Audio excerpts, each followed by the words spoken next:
Okay, one and all, welcome to the Friday Waffle again. It's always frightening just how quickly these things actually come around. You know, another week's gone past. So, yeah, hope you've all had an alright week. Weather-wise, I mean, today it's actually been pretty cold.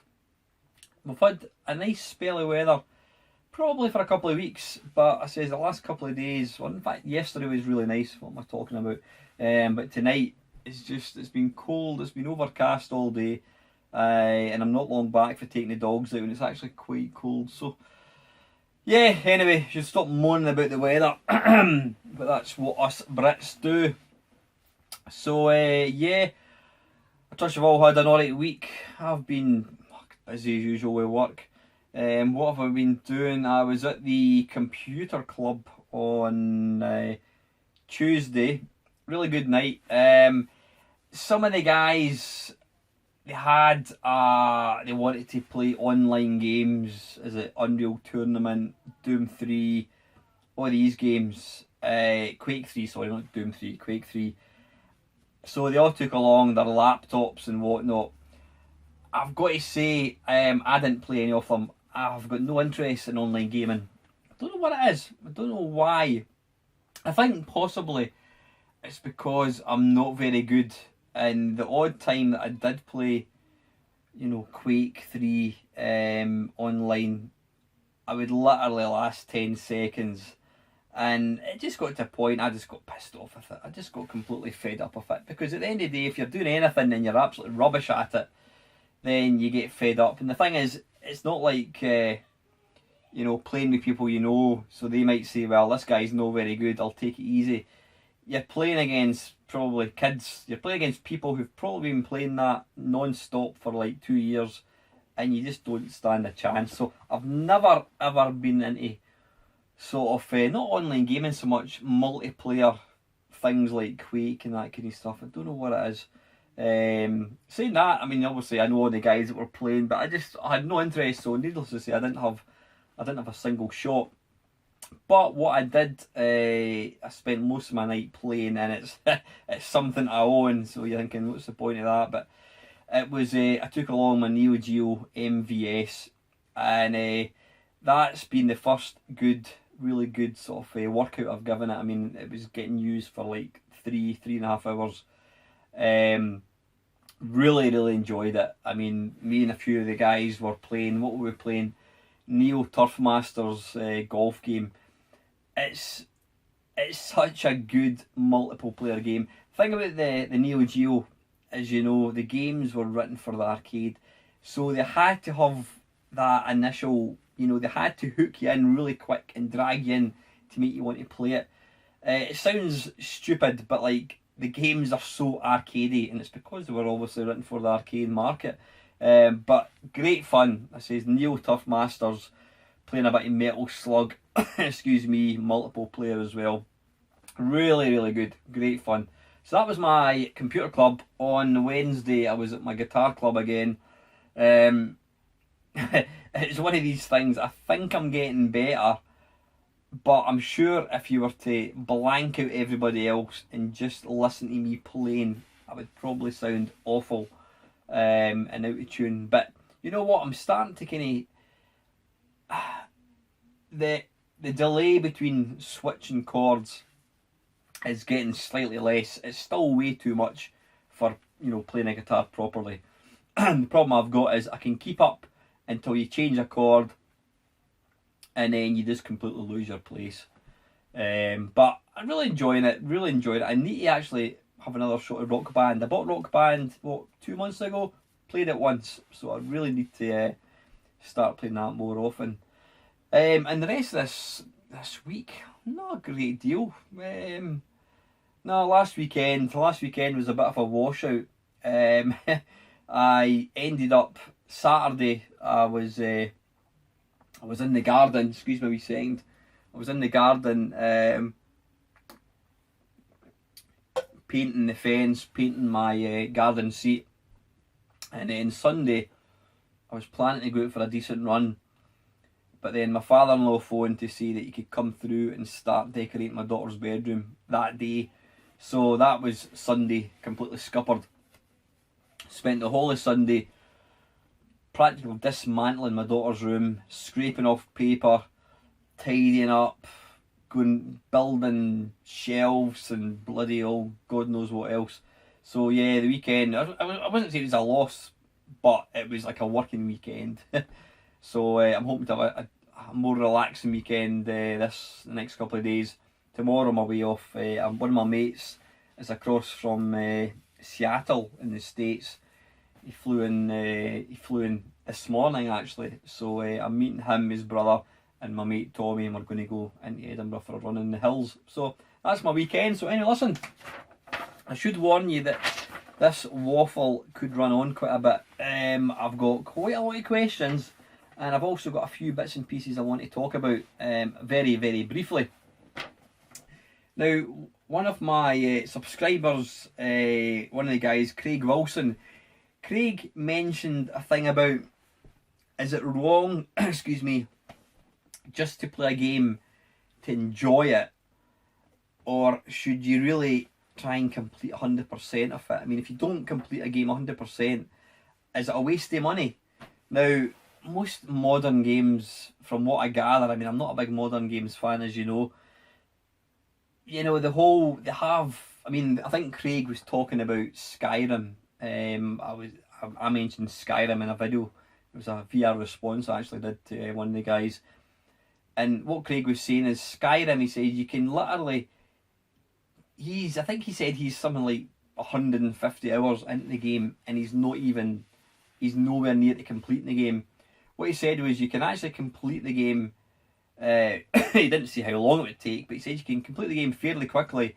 But if you want to rinse the game to death, then you've got all these subplots and submissions and all these different things. I have never ever really been the type of person to get that sort of hung up in a game that I want to unlock every single thing. I think in an ideal world I would want to do that. You know, who wouldn't want to, get the maximum amount of enjoyment from a game, especially when you're paying, 40, 50 quid for it. But I just lose patience way too quick with these kind of games. So I generally try and just complete the game as quickly as possible. I mean, a lot of these games that I play, you get to the end of the level and it'll come up with this sort of like a summary, score, things killed, hit rate, percentages, all that kind of bollocks. And it'll maybe come up secrets unlocked, and I can guarantee 9 times out of 10 it'll be like 0 out of 7, 1 out of 7, something like that. So yeah, personally I've not got the patience to rinse a game out to death to unlock every single thing. That would probably be the way to play it, but I think I would just get bored. I mean, I've got a mate, Pete, who used to, when he gets a game, he literally will 100% it. I mean, I remember when he used to be on Xbox Live, his achievement points, whatever they're called, he was something like over 100,000 points. And I'm talking maybe 5, 6, probably more than that years ago. I was maybe on like 5,000. He was on over 100,000 achievement points because every game he gets, he will play it and he will complete it 100%. Now that takes a lot of dedication, but to me, I've got better things to do with my time than spend all that time on one particular game. But I totally get why some people do it. But what do you think? Do you think, is it acceptable just to play a game for what it is and enjoy the experience, or should you really complete them 100%? I mean, Grand Theft Auto 5, I've maybe done 4 missions, something like that, which is absolutely nothing. I'm probably not even 5% into the game, but I have played it a fair bit, and I like to just get a vehicle, drive about, go up a hill, go down the water, go for a swim, steal a boat, whatever. Oh, pardon me. I'm not into this missions based nonsense. I like just to play a game and just fanny about and have a good time. That's what gaming is for me. But everyone's different, I guess. So anyway, listen, that wasn't an official question. It was just Craig talking about it, kind of got me thinking about it. The other thing I'm going to mention is Polybius by Lamasoft. If you've been on the internet, any games type forums in the last couple of days, it would be pretty hard to avoid Polybius. Now, that is a game, it was released by Lamasoft, Jeff Minter and his partner Giles. Polybius has been in development for, I don't know, I would say maybe almost a year, maybe slightly more than that, slightly less, I'm not too sure. Now, it has been released, it came out in the PlayStation yesterday, day before? I think it was the day before actually. And it supports PlayStation VR, and it also, you can play it on a normal bog standard PlayStation, on a normal bog standard TV. It also supports, is it 4K, which we'll think we'll need the PlayStation Pro to do that, and it also supports 3D TVs. Now, I've only had a very brief shot, I've maybe played half a dozen games, and it's probably one of the most simplistic games that you could play left and right and fire. In fact, the fire button, you can just hold the button down and it fires automatically, so all you're really doing is avoiding stuff. It's a simple game. The idea is to get as many points as possible. Now, you automatically fly forwards into the screen, you know, obviously the screen's coming towards you, and there's all manner of baddies, so you basically shoot the baddies. But one interesting game mechanic is they've incorporated, it's bull horns. Well, you know how Jeff is with these animals sort of related games. There's bull horns which you've got to fly through. Now, if you fly through a set of these, you increase in speed. Now, I think the faster you go, the more points you get. So it's all about maximising your score. I said it's a very simple game, but it's tremendous. I mean, Jeff, he invented the sort of the light synthesizer, you know, way back with stuff like Psychedelia and whatnot. He also did the, what's it called again? It's the light synthesizer on the Xbox 360. If you play a CD, you see the sort of like the, you know, the waves and, you know, sort of patterns. That's all Jeff, he did that. So he's been working with that kind of thing for a long time. He used that game mechanic in Space Giraffe, which was out for the 360 maybe 3-4 years ago. Space Giraffe looks amazing, it sounds amazing, but I just find it too difficult. It's a hard game to play. You've got to rely on these, you've got to rely on your ears a lot to kind of listen for signals, to kind of know what's coming. So Jeff has used this sort of engine of Space Giraffe. He's tweaked it slightly, he's made it more three-dimensional. I mean, and he's simplified it. I mean, it's a simple game to play, but it's difficult. But that's the mark of a good game as far as I'm concerned. The more you play it, the better you get at it. It kind of plays, I mean, the first level is just you moving along left to right, going in towards the screen. The next, I think, is it maybe level 2 or 3, it ends up you're in a sort of tube, kind of like Tempest. You're flying down inside the tube and you've got all these baddies coming towards you. But yeah, it's a fantastic game. I mean, it's been getting some cracking reviews. If you've got a PlayStation, go and buy it. It's £13.99 on the store, the PlayStation store. Go and buy it. If you don't like shoot 'em ups, then don't. If you're an epileptic, don't buy it, because it's strobe effects, lighting effects, you name it. And to be fair, it does give you adequate warning before you actually play the game. But yeah, you can play the game in virtual reality, which I've not obviously had the joy of doing yet. One of my mates has got a VR headset, so I may get to play it at some point, but I can only imagine how good it would be actually being inside the game as opposed to just, you know, playing it in sort of two dimensions.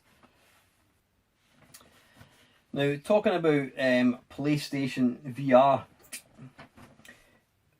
I was originally, when they first announced the VR headset, I was going to get it. I was absolutely going to get it when it came out, because I was right into my VR, my Samsung VR thing.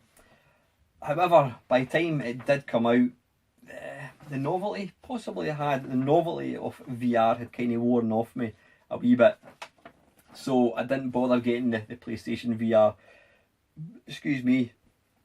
Now, this Polybius is the first game that I've played that I could imagine myself wanting to get a PlayStation VR. Thing is, it's 300 quid. I don't know what it costs. It's quite a bit of money. It's far too much money just to shell out. And I certainly wouldn't buy it just for one game.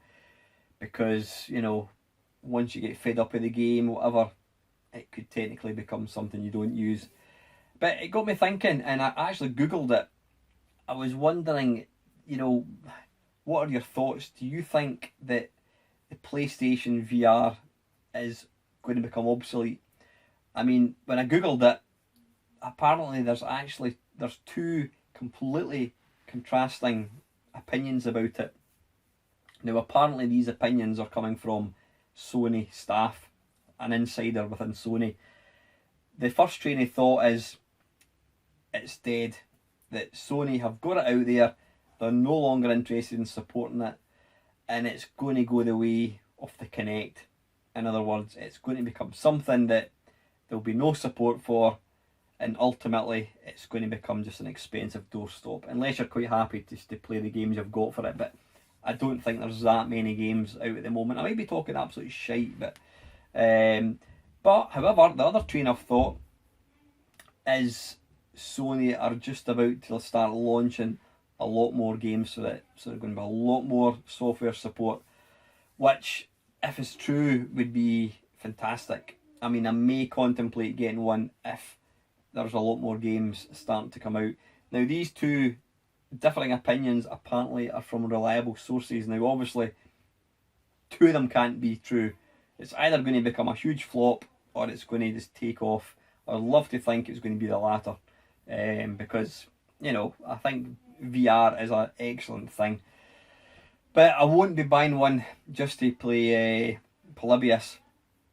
If there are more games come out for it, then I may contemplate it. But what do you think? Do you think PSVR has had its day? Do you think it's gone up and it's now heading down? I hope not, because quite a few of my friends have actually bought it fairly recently. And I would hate for it to become something that they regret buying. So we'll see what happens. I mean, that was kind of always my fear. I wanted to see if it was going to take off properly before lashing out quite a bit of money on it. You know, the last thing you want to do is buy it and then find out that, you know, you just can't, there's nothing for it. So that is that. Last thing I just want to mention before I go into questions, somebody mentioned in one of my comments, now I have touched on this before, are cheat modes or codes a thing of the past? Now, if you're of a certain age, i.e. you remember the Spectrum, Commodore 64, Commodore Amiga, Mega Drive, SNES, all these consoles, even the PlayStation, if you got stuck in a game, invariably you could either put a poke, which in the case of a Spectrum, or you could type in a code.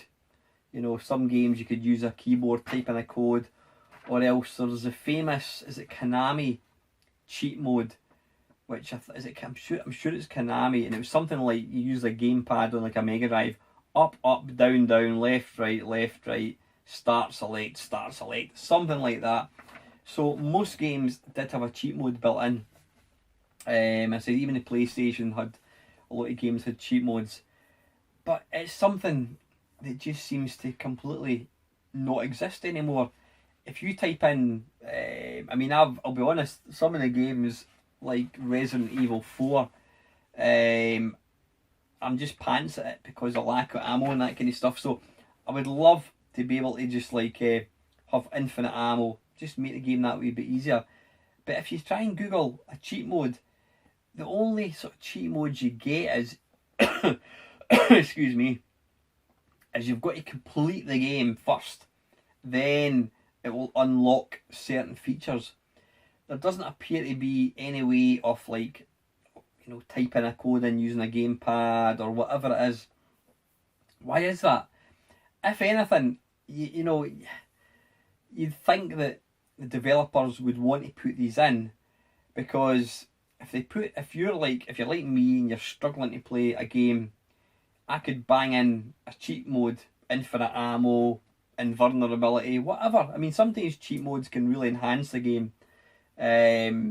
You know, they can make a game better. Yeah, I don't go along with the invulnerability thing, because what's the point of that? If nobody can kill you, then it's not a game. It's just you looking at the levels.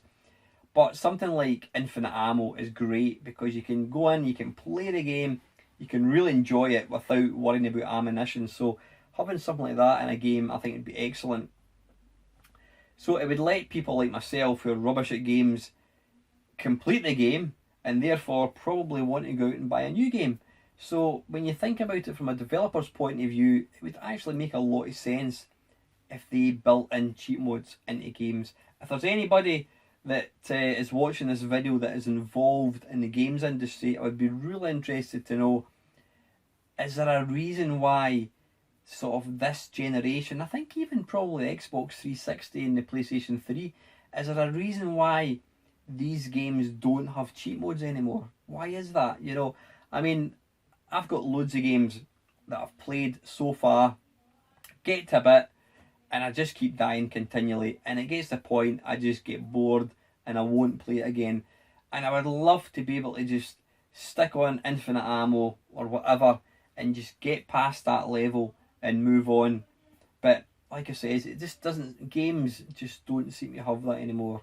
Don't know why. Like I says, if you know of a reason why games don't have cheat modes or codes, whatever, please put the comments below. I'm genuinely interested to know, is there a reason for that? I don't know. Some people might say, well, it's to extend it's like the game time that you're going to get from a game. If you spend 50 quid on a game, you don't want to put a cheat mode in and run through it in half an hour. But then I would like to have the choice to be able to do that. I'm talking about £50 a game. Games were 40 quid on the SNES back in the day, you know what I mean? But I would love to be able to I'd love to be able to have the option to go in within options and just enable infinite ammo, you know, level skip, whatever, something that I can just enjoy the game. So yeah, if you know a valid reason why we don't have cheat modes anymore, let me know. Right, well, I digest the first question. Excuse me. Right. Regular Batman. Best worst controller for a games console. For me, it's the sheer comfort of the 360 controller. The PS4 controller is fast becoming another favourite, and also the unfussy durability of the NES and SNES pads. That's a good point. The one I have always found rather clunky tends to be the N64 pad. What say you, sir? I would have to agree with you, but I mean, I really like the Xbox 360 controller. I mean, I use that as my kind of controller of choice on my computer. I've got a wireless one connected to that. But like you, I love the PS4 controller. It's really, really, really comfortable. Again, you know, the SNES gamepad is an iconic gamepad. It's what set the precedence for the 4 buttons, the gamepad. It's a great, it plays really, really well even now, you know. And I've got to agree with you, I was never a fan of the N64 pad. I just it felt cheap. It felt cheap and plasticky. I mean, that little analog stick, you think you could just snap it. You know, I've never owned a Nintendo console that had such a cheapy feeling controller. Don't get me wrong, the actual controller, it wasn't what I liked. It was quite ingenious. I mean, I think you could use it, you could hold it with 2 hands, or you could use it with 1 as well, I think. So it was quite an ingenious actual, you know, style. But yeah, I always felt that didn't play very well. The worst controllers, I would say, Have I got one there? Just hang on 1 second. Or maybe I'll have one I can show you. Here we go. One of the worst controllers. I don't like to say this because I love this console to bits. I think one of the worst controllers which I've never actually owned is in television. It looks more like a remote control for a TV back in 1980. It's got buttons, I think, and if I remember rightly, it's just a surface. It's almost like one of these mouse pads that's built into a laptop, and you just use. I think you just kind of move your finger. It was like touch sensitive, so I think that would be pretty shitty. This is the ColecoVision. Yeah, it's. I mean, it's obviously it's not exactly ergonomically designed. It's got the, it's got the 2 buttons, the fire buttons. It's also obviously got the number buttons as well. But this, just what were they thinking? I mean, it's not really big enough. That doesn't feel comfortable having to grip this large knob. Ooh, matron. And conversely, excuse me, it's too stiff with your thumb. You can't really. It's shit. It really is. I mean, I think the only way to control this is to use your other hand to move it.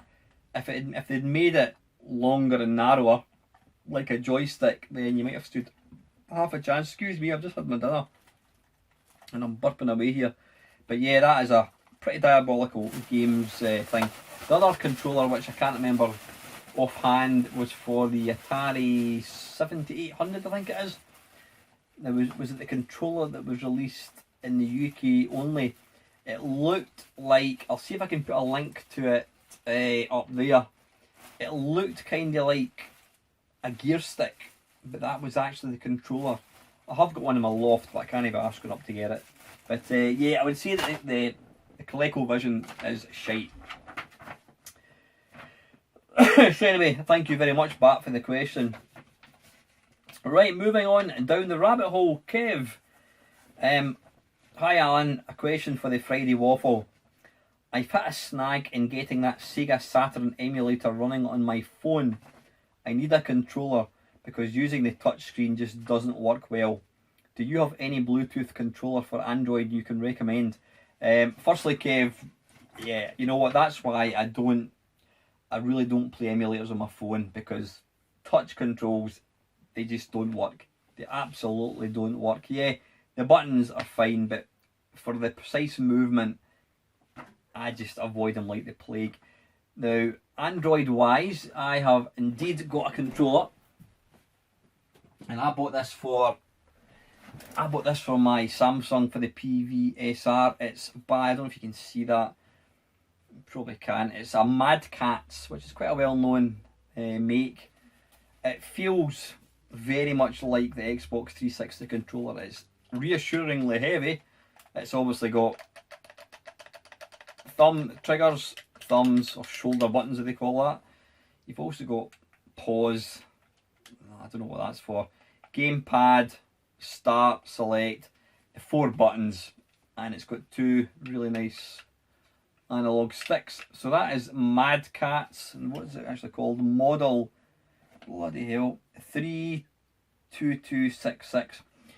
You know what? I've always been short-sighted. In other words, I can read up close, but I can't see far away. But I've noticed when I've got my contact lenses in, like I do just now, I find it hard to read stuff, especially like frozen packets.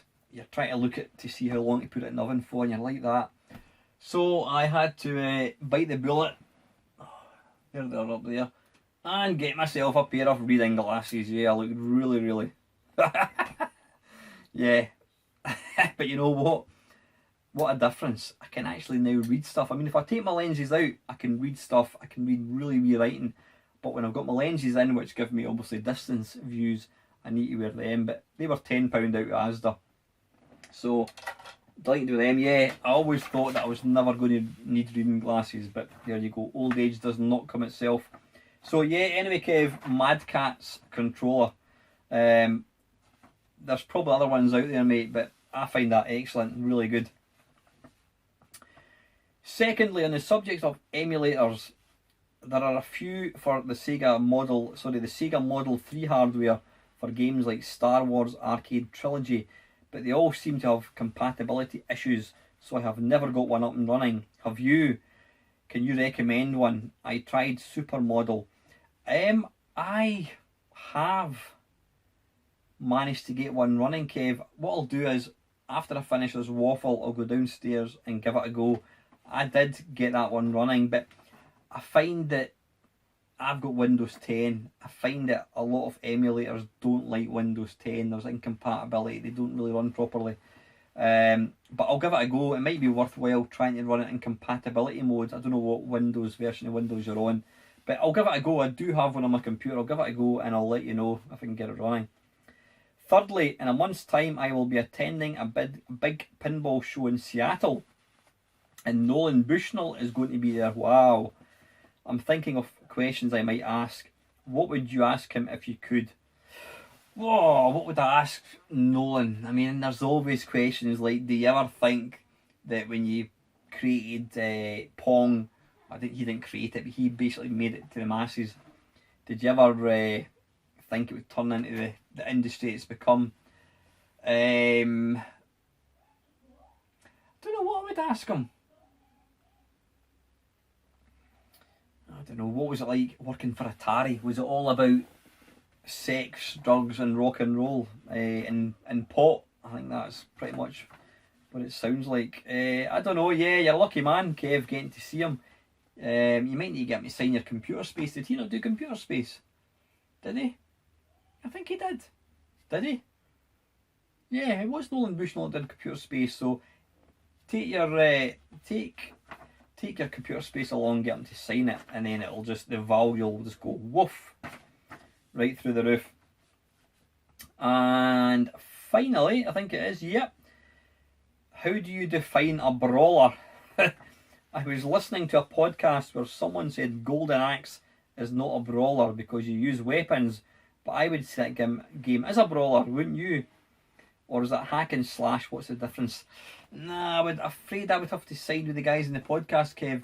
I think of a brawler as being a fighting game. Golden Axe is basically, it's a hack and slash. It's an arcade. You've only really got a couple of moves. You can jump and you can use your what do you call it, your axe, your weapon. It's kind of along the lines of Double Dragon, Final Fight. I wouldn't term them brawlers, but you know what? Nobody's right, nobody's wrong. I personally wouldn't. I think a brawler, I think a Street Fighter, I think a Mortal Kombat, Tekken, Virtua Fighter, any of these games where it's actually a proper one-on-one fight with different moves. That's what I would personally term a brawler.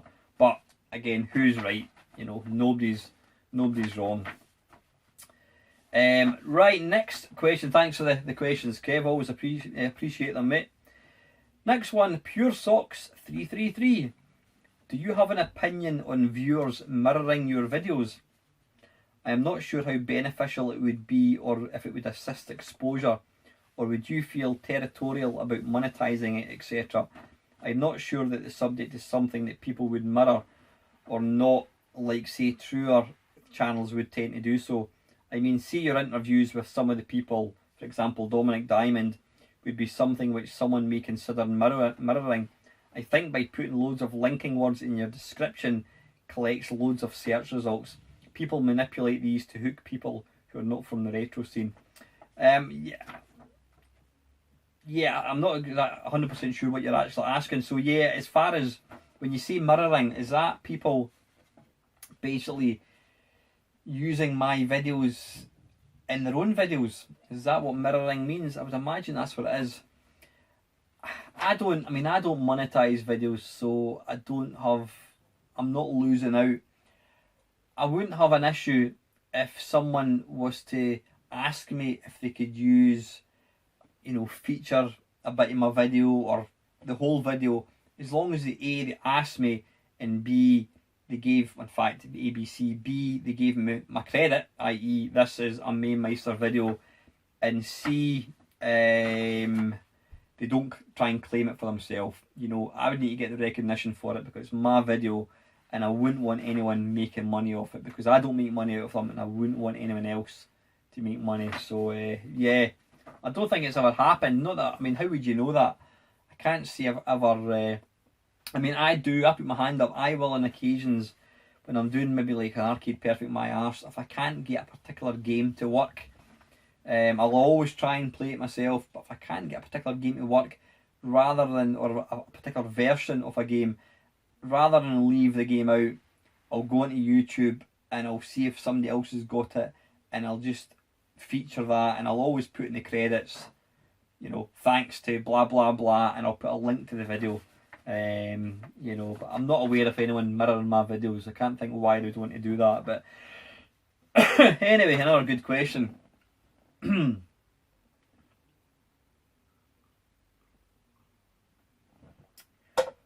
Right, moving on. Acidonia 150. Just one question this time. The iOS 11 Apple update removes 32-bit and goes 64-bit. Doing so will make around 200,000 apps no longer work correctly. How can people just accept this when Apple could just leave the 32-bit version in like PCs? And with all the money Apple have, why would they want to lose all that potential lost sales by breaking the apps to begin with? I never knew that. I mean, I must admit, in fact, we've got 3 iPads. I've got a couple of iPads. I've got an iPad 2, which is in that cupboard, never gets used. I've got an iPad 3, and I've also got the iPad Pro. I don't use iPads for anything, but so they're going to remove 32-bit, and it's going to render about 200,000 apps, so they no longer work. Now, I've got a bit of a bone of contention with Apple. I bought and paid for apps from Jeff Minter, Lamasoft, stuff like Grid Runner and is it 5 a Day? There's various Ox Wars, there's various games, mainly Grid Runner, because that's an amazing game. But I bought and paid for these games. Now, for a developer to keep their game, their app in the App Store, they have to renew a license. Now the license is apparently about £150, I think it is, a year. Now a few people went, myself included, when I bought my iPad Pro, the first thing I wanted to do was get Grid Runner on it. Went to the App Store, did a search, couldn't find it. Went onto Google, and it turns out that the Lamasoft apps are no longer available. Now a few people asked Jeff Minter, you know, why is that? And what he said was he was no longer making any money out of them, and because he was no longer going to keep updating his apps, which is perfectly understandable. If you've made an app 5 years ago, you're not going to constantly keep updating it all the time, not for 69 pence, whatever it costs at the time. So what he says was every time they bring out a new version of software, the app would require updating, etc. So he didn't want to pay the £150 to keep the apps there, because he says he's not made any money. Nobody's going to buy the game. So I totally understand what Jeff Minter's actually saying. But what I don't understand is why Apple cannot retain these apps for people who've bought them, like myself, to be able to download them. When I get a new device, I want to be able to download it and play the game, because I've paid the money for it, therefore I am entitled to play it. Now the only way you could possibly do that would be if you downloaded it on a device at the time when it was available to download, and then you made a backup onto your computer. But, you know, and then you could then restore it onto a new device.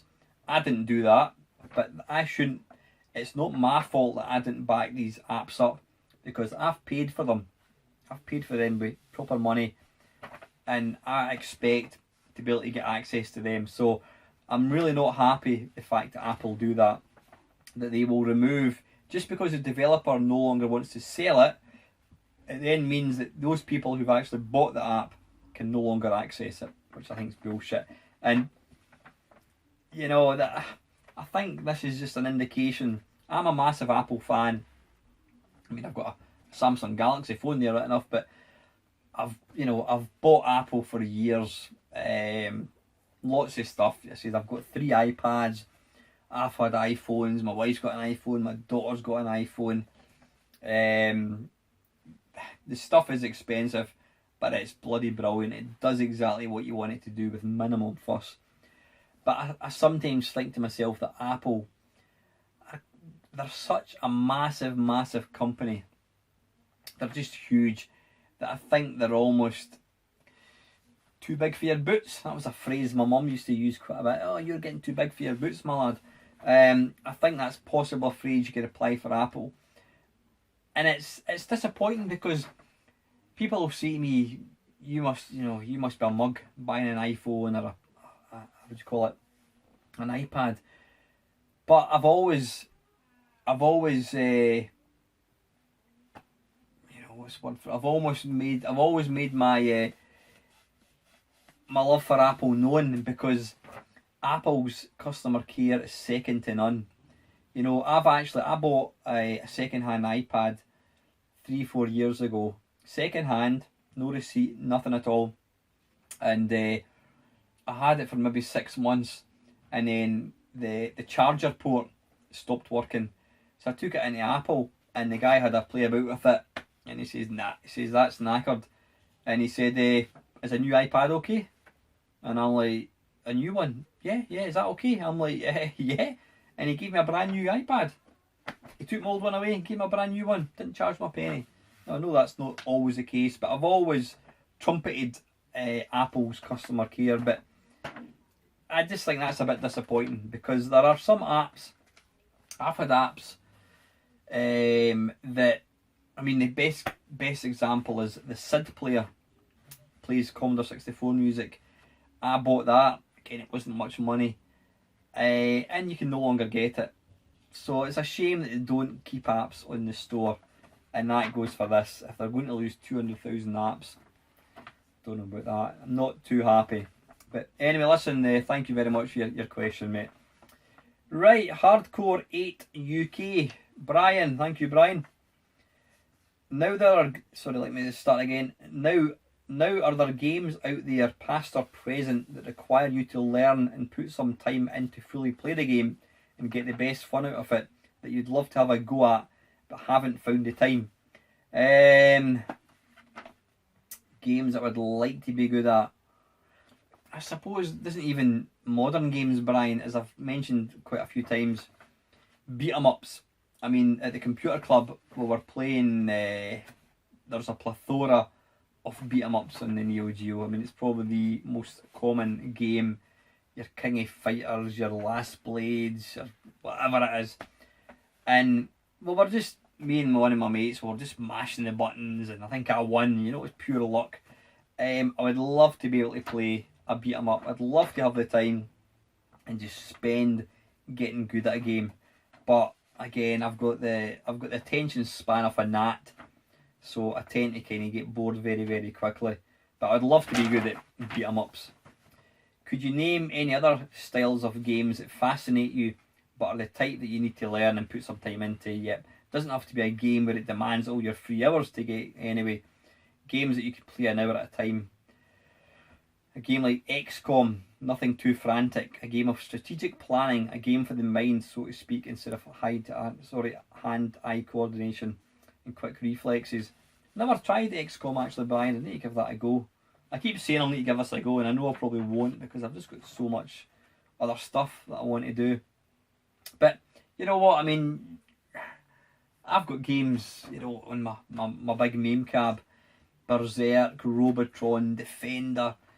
I mean, I even bought a dedicated Defender stick made by my good mate Mike, just to learn Defender. Now, I've got to admit, I've not used it for probably 2-3 months. I did play it for quite a while, but then something else comes along and I end up, right, I'll play that later on, and I end up moving on to something else. So I would love just to actually spend time and get good at a game. I would much rather get good at Berserk and spend 100 hours at Berserk than playing, I don't know, Resident Evil, because I wouldn't get any satisfaction out of playing Resident Evil, but I would get a lot of satisfaction out of getting 100,000 at Berserk, you know. So yeah, definitely that. Anyway, Brian, thank you, mate. I hope you're feeling a bit better, mate. I know you've not been keeping too well. Right, and I was going to say, lastly, I've got 2 more batches to go. Firstly, my good friend, Mr. Retronic Collector, Tony. Thank you, Tony. I always appreciate your questions. You always have some really good ones. Number 1, top 5 Neo Geo Pocket colour games.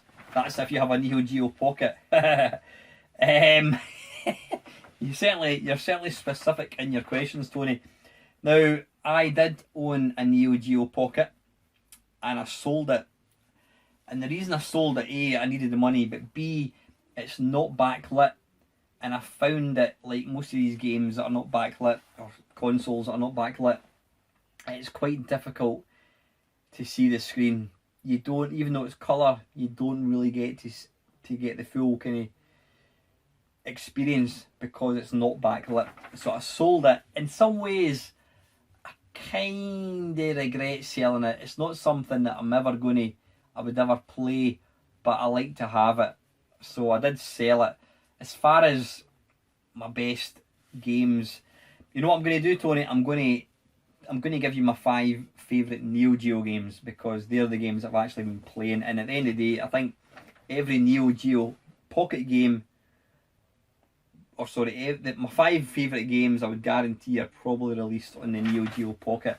In no particular order, I'm going to go for Metal Slug. Metal Slug is an awesome game. It's a game that I remember seeing back in 1999. I didn't see it in arcades. I've never seen an arcade Neo Geo machine. I remember seeing pictures of this game in like a video of Metal Slug, and I just couldn't. I mean, this was back when 3D games, Ridge Racer, and all your 3D games were all the rage, and to see a 2-dimensional game just seemed bizarre. But when I actually started playing it, I'm like, wow. And playing it on my Neo Geo, which is sitting up there, is absolutely awesome. Absolutely awesome. So Neo Geo, Metal Slug is an awesome game. Pulsar is a kind of R-Type type game. Really, really nice. Third game, Neo Turf Masters, is a golf game, an arcade golf game. Absolutely wonderful game. I mean, me and a couple of mates were playing it at the computer club on Tuesday. Just fantastic. Really, really, really arcadey. Funnily enough, since it was an arcade machine, but brilliant game. There's another one, and I can't remember for the life of me what it's called. I don't know. You play the part of, I don't know what, you're a commando of some sort, and you move left to right, killing things, but you can also jump inside the screen. You can jump across. You've got 2 planes of playfield. You've got back and forwards. If you've ever played Little Big Planet, it's similar to that, when you can jump, from back to front and front to back. So it's similar to that. I can't remember what it's called, but it's excellent. I know that's not much use. And another game I love, Viewpoint. Viewpoint is an isometric 3D shooter. It's kind of reminds me of Zaxxon, but with much better graphics. It's as hard as nails, the game. It is real hardcore gaming, but it's amazing. It just looks beautiful. It's got speech. It's got excellent music as well. So these are my 5 favourite Neo Geo games. I mean, there's probably more that I've not played, but yeah, they're my 5 favourite ones. Just before I move on, actually, I've just remembered something. When I got my Neo Geo MVS, I connected it up. Now I've got, as I've mentioned before, I've got about 30 systems in this tiny little room, all connected, all ready to go. Now obviously, I've only got 2 TVs with like a couple of SCART sockets. So what I've got is, I've got a 5-into-1 SCART socket. So I've got 5 consoles all plugged into this one, which then goes into the TV. Now I've been using that for a couple of years with no issues at all. But I noticed when I plugged in the NVS into one of the spare sockets. So that was, had 4 other consoles, plus I plugged the NES in. Not the NES, the Neo Geo.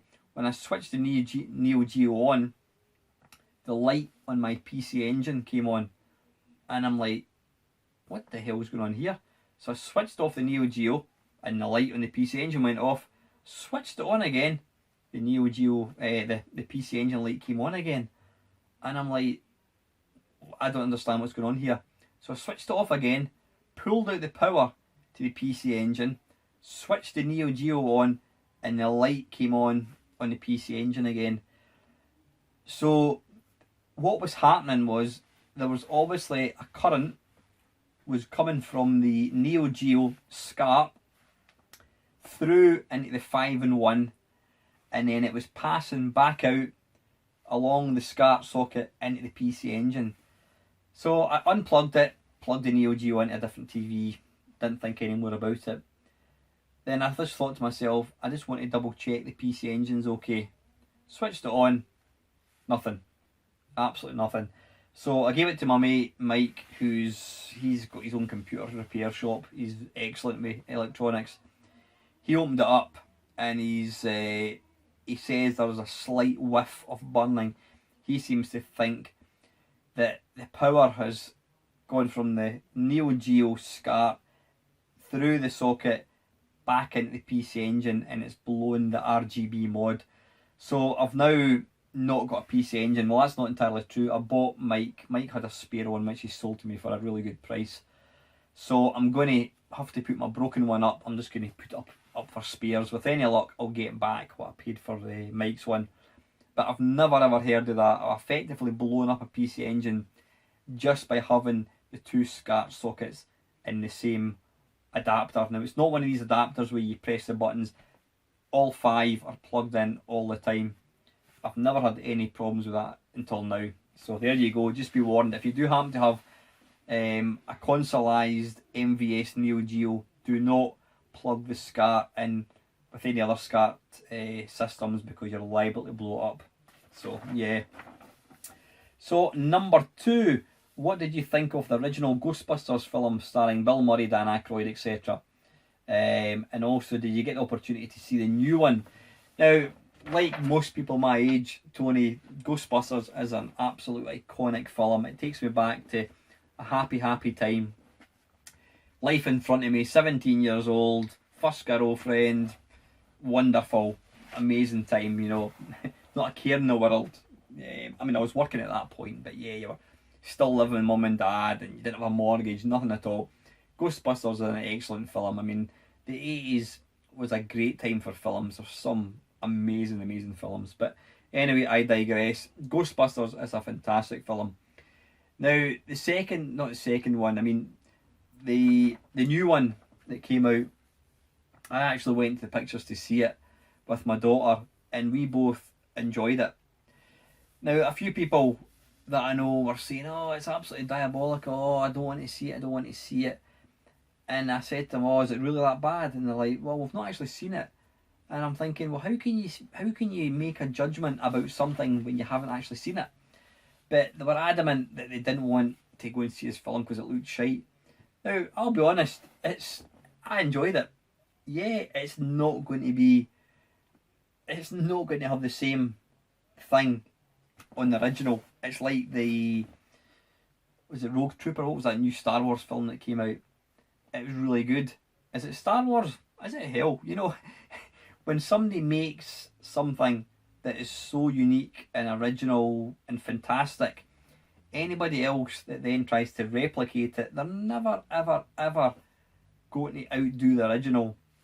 So I watched the new Ghostbusters based on it's an enjoyable film. I enjoyed it. Yeah, of course, it's not the same. Bill Murray can never, yeah, alright, they had little cameo roles in the film, but they weren't playing the parts that they should have been. But I enjoyed it for what it is.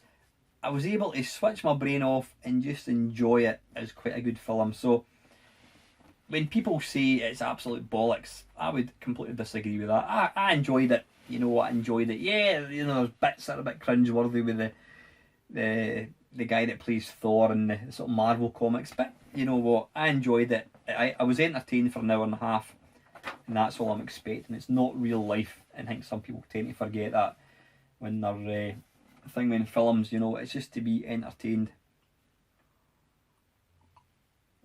Number 3 with Tony. Now that you've had your Nintendo Switch console for some time now, what's your views, thoughts on it? And did all the hype live up to expectation? I'm absolutely loving the Switch, Tony. I mean, there are a lack of games. Absolutely, there's not many games out for it. I hope that changes. The 2 games that I've got, Zelda. Now again, I'm a bit embarrassed to say this, but I've not played it for about a month. I need to make a point of getting back into it. Zelda is an astonishing game. It really is. But the Switch version of Mario Kart, I did make a video, was it last week, the week before, is just beautiful. I took along the Switch handheld to the computer club, and one of the guys who's right into his classic machines, he said, that is nice. That is really, really nice. The fact that you can play multiplayer using a little screen, it means that we could technically go in the car somewhere. We could be lying on a beach, we could be at a swimming pool on holiday, and we could be playing Mario Kart. Awesome. I really, really hope that the Switch takes off.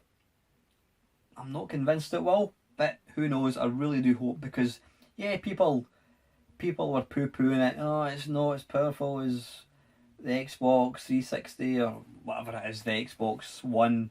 The technology's outdated, blah blah blah blah blah.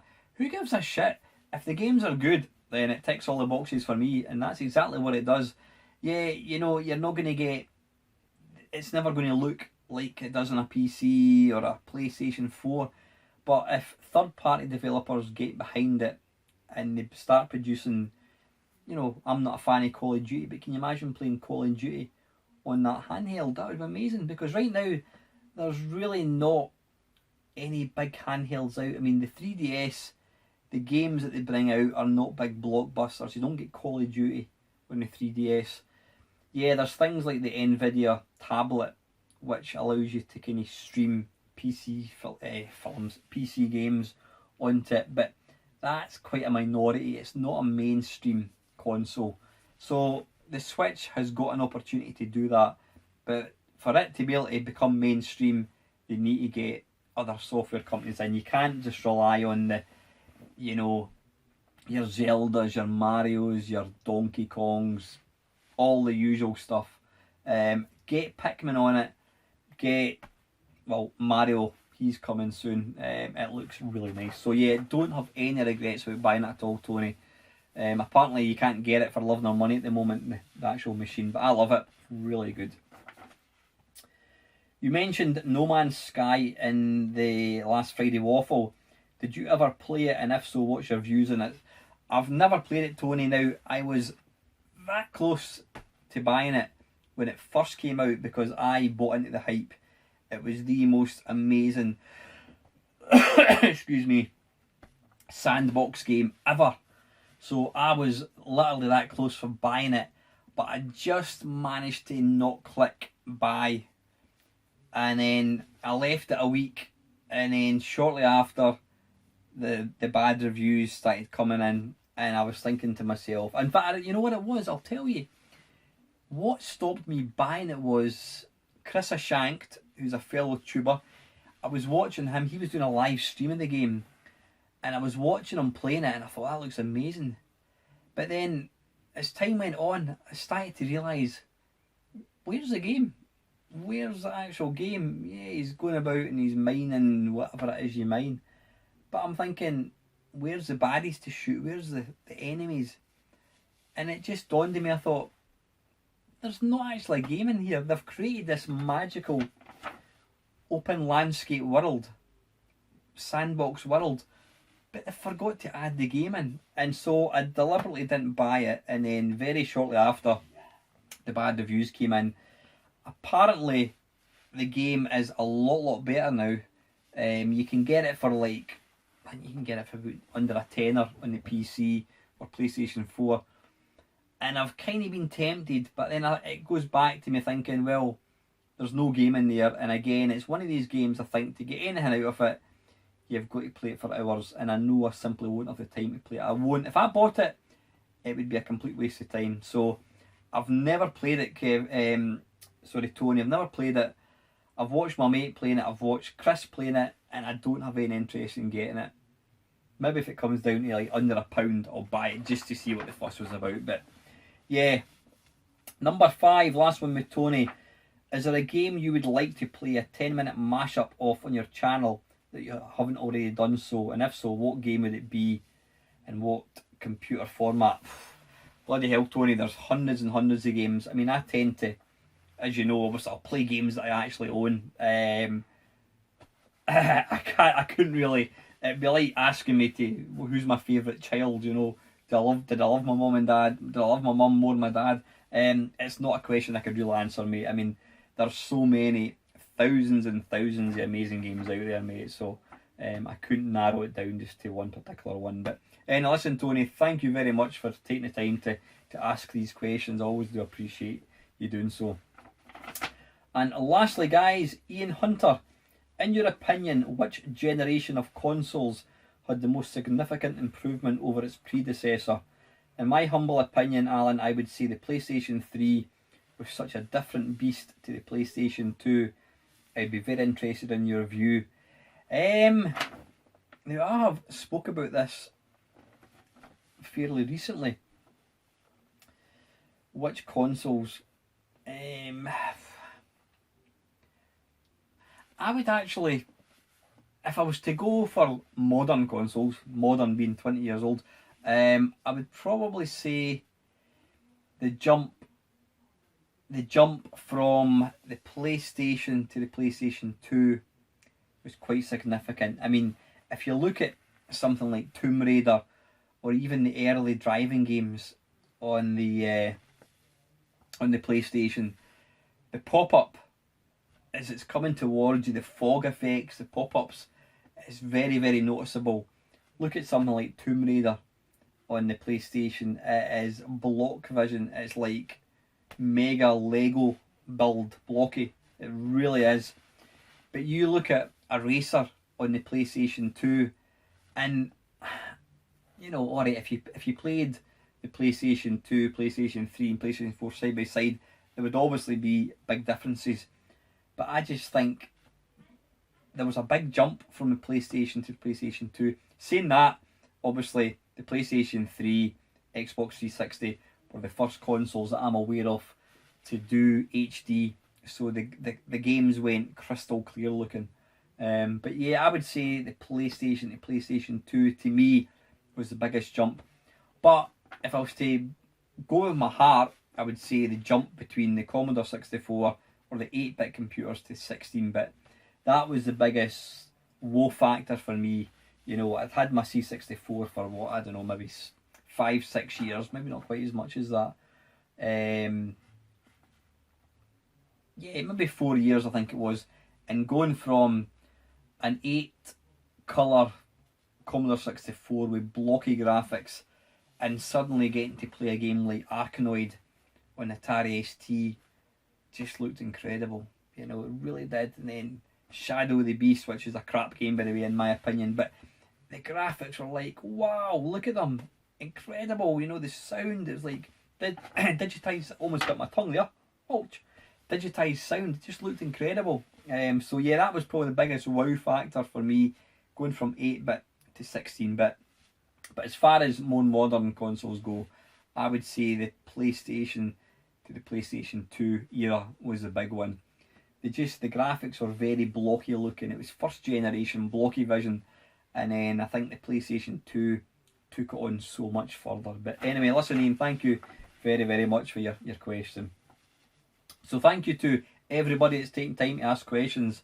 I know this waffle's probably going on long enough, but listen, before I finish, I have got a shout out to do. Now, the guy in question is actually a good friend of mine. He's one of the guys that goes to the computer club. Dave Campbell, his name is. Dave was actually the guy that built my MAME cab, so he's a good friend of mine. Dave, he's been on YouTube for quite a few years, but he's never really taking it to any level. I think he would upload the odd video and that was it. He's never really taken it, seriously. But in the last couple of weeks, he has launched a new channel, or a new channel feature called Retro Gaming Memories. Now, Dave is a man after my own heart. He's the stuff that he talks about is the stuff that I love to talk about and hear people talking about, and I love to talk about it myself. Retro Gaming Memories, Dave basically recounts his childhood, what computers meant to him, what the first games that he got to play were, what it was like on Christmas Day opening up his Amstrad CPC 464. He talks about how when he first got his Atari 2600, he became that friendly with the guy that owned the video shop where he used to borrow games. You could hire a game for like 20 pence for a night, and he got that friendly with the guy that when the guy's shop closed for the Christmas, the guy gave Dave a loan. He basically gave Dave the entire stock of 2600 games for Dave to play for like 2 weeks. So it's brilliant, really good. I mean, I think he's done 3 videos. His third one came out today actually, which I've still to watch. I'm going to watch that once I finish this. But if you love listening to people just talking about memories, in fact I would go so far as to say if you like my channel, which hopefully you do because you're watching it, then I'll absolutely guarantee you'll enjoy Dave's channel. I think he's got 57 subscribers. Do me a favour guys, go and check Dave out. He's such a nice person. In fact, I'm going to try and get Dave. He's going to come through here actually, and we're going to try and do a Main Meister and Chums Talk Pish. We're going to try and get that done in the next couple of weeks. But go and check out Dave's channel. There is a link below. Check it out. Like I said, if you like this channel, I think you'll enjoy Dave's channel. He's such a nice person. He's got a great way talking. He's a likeable person, and to me, that is a big thing with YouTube. So go and check him out. If you like what you see, go and support him. Hit that subscribe button. Let's get him some subscribers because, and that'll hopefully keep him going at this for a bit longer. So, anyway, listen, guys, that is it. I have finished. I'm going to go down and have a cup of tea now. So, as usual, to all my, all my subscribers, all the new people that have come to the channel, thanks very much for coming along to give me support, guys. I hope you see enough to keep coming back. As usual, guys, please keep the questions for the Friday Waffles coming in. I couldn't do it without you lot. I hope you all have an ace weekend, and finally, thank you very much for watching.